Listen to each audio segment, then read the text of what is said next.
And welcome to Upstart's Grand Final Preview. I'm Joshua Jeans and I'm joined by Paul Baston. Paul, how are you? Good, mate. How you going? No, Damo, he's a bit upset still that Collingwood aren't in the Grand Final. Yeah, look, I've fronted up, but if I had my choice, I probably wouldn't be here right now.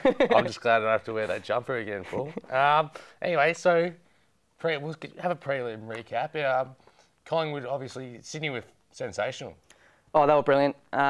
Look, they probably did what Collingwood's done to them the last 11 games. They beat Collingwood at the contest and then the spread was just unbelievable, wasn't it? Lewis Jetta with those running goals and the contested ball. I think at three-quarter time they had 30 more contested possessions. That's an absolute smashing. Yeah, surely that Jetta goal won't happen against Hawthorn. Surely, I mean, they've done that all year and surely Hawthorn will be onto that. You'd think so, and you would have thought that Collingwood would have been onto that too. And even I think they had the behind-the-goal footage with David King on AFL Insider, and they showed that Ben Johnson was doing his best to stay goal side a couple of times, but on that occasion, Lewis just got the space, and Nathan Brown was the one left to chase and had no chance. He actually did well to keep pace with him most of the way, just couldn't make the ground up. And once he's away, you're not going to catch him. So expect Hawthorn to be all over that.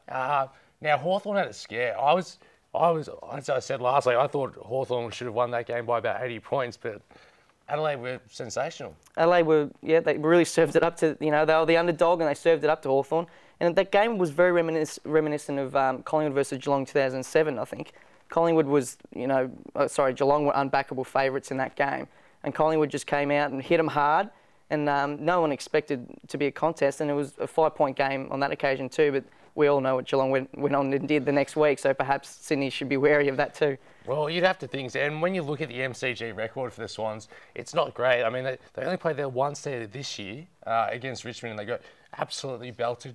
Couldn't get the ball out of Richmond's half for ages there. Reid had a shocker as well. How are they going to go at the G-Ball? Yeah, that's the interesting part, isn't it? Because even years back, they just have not had a good record since their premiership win in 2005. They have not played well at the MCG. They don't play there often. So maybe that's a little bit skewed as well, the stats. But it's probably going to be a factor. Hawthorn play the G well. I mean, we know that it's their home ground, and I think it has to play some sort of part. That doesn't just disappear overnight. The poor record of the ground. They've won their last 11 against interstate teams, Hawthorn at the G, haven't they? Yeah. And against West Coast, they were sensational. Came out of the blocks. Buddy was on fire. If it's wet though, is Buddy going to be all right? Oh, I think Buddy will still be all right. If anything, he thrives on the ground ball. So I don't think the wet's going to affect him. And Hawthorn's big bodies in the midfield, I think they'll still be able to stand up. But Sydney, in their own right, are quite good in midfield with the strong bodies like Josh Kennedy and Kieran Jack, Jude Bolton. So yeah, the wet, I think it may bring the game a little bit closer. But I still think Hawthorn will probably shade Sydney in that regard. So how would Ted Richards, that'd be the key matchup there, wouldn't it? How is Ted Richards on the ground, you think? Well, he's still a little bit under an injury cloud with the ankle injury that he rolled in that Collingwood game. I believe they think he'll get up. You'd think that he'd play on Buddy, but they've also got Heath Grundy that can go to Buddy. I think Ted Richards played on Franklin the last 2 times. Am I right in saying that? I think so. Yeah. So you'd think that they'd continue with that, but Buddy kicked 3 or 4 goals the last time they played, and that was his first game back from a hamstring. So that'll be, as you said, that should be the key matchup. I think if they can quell Buddy's influence to an extent, I don't think you can stop him altogether, but if you can stop him to an extent, that'll be a long way toward a Sydney victory. Now, everyone's been talking about the Hawthorn forward line versus the Sydney defence, which is for good reason. They're the 2 best in their respective areas. But I think that even more of an even matchup is Sydney's forward line against Hawthorn's back line. I think that it's really even. There's no real stars in either of those areas. How do you see that playing out? Yeah, it's going to be fascinating. You've got Lewis Roberts-Thompson, who isn't renowned as a great forward, but he played his role last week. 90% efficiency, 2 goals. He had a great game. Sam Reid, look, he didn't mark the ball well last week at all, but he's dangerous, and he was getting off his opponents quite well. If he hadn't been holding his marks, he would have been an influential player. And you've got Ryan Shellmakers, who is still being a bit iffy on the big blokes. Travis Cloke kicked 6 goals on him in the qualifying final.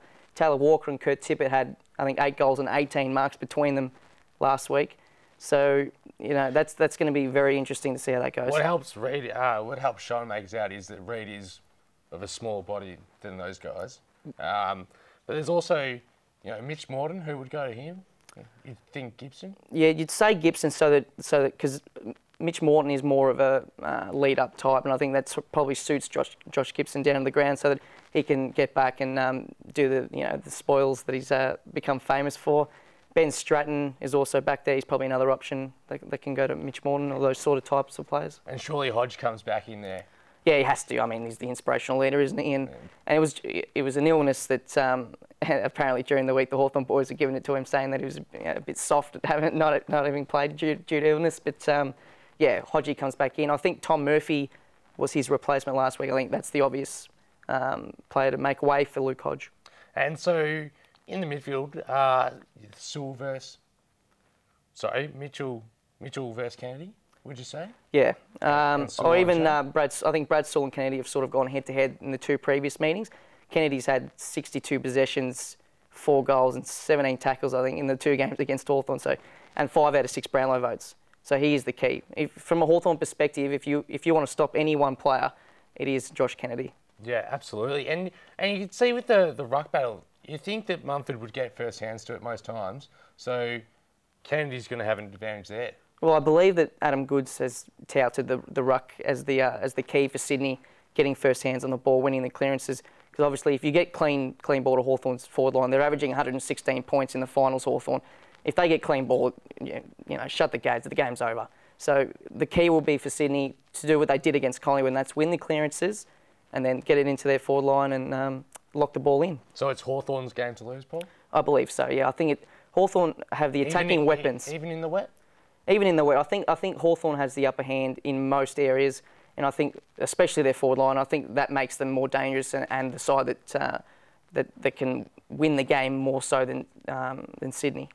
Okay, so who's your winner and who's your Norm Smith medalist, Paul? I think Hawthorn will just get up. Of course, I don't want to hedge my bets a little bit here, but a Sydney win wouldn't surprise anyone, I don't think. But I think Hawthorn will get up by maybe 3 or 4 goals.